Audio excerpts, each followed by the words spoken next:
But there have been teachers, men and women throughout history, who have stood and said, no, you can't take an eye for an eye. If you do, we'll all be blind. Jeff Steinberg reads from Walking with the Wind, the memoir of his longtime friend and mentor, John Lewis.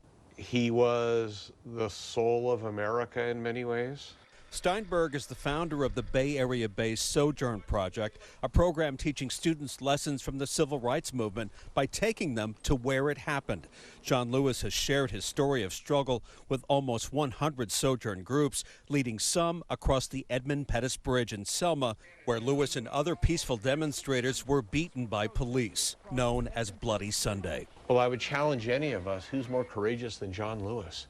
He was arrested over 40 times. He was beaten many times, and yet always nonviolent.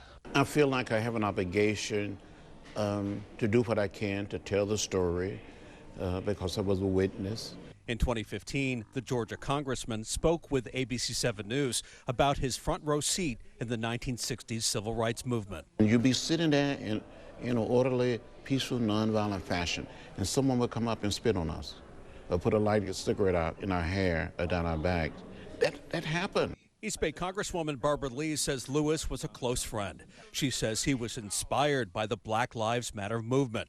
He even posed for this selfie near the mural in Washington, D.C. The civil rights movement, Selma, this was a movement of young people.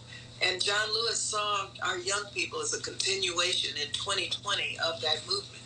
Mayor London Breed honoring Congressman Lewis by having flags here at City Hall lowered to half staff. Tonight, the building will be lit in red, white, and blue, paying tribute to the civil rights icon. In San Francisco, Cornell Bernard, ABC7 News.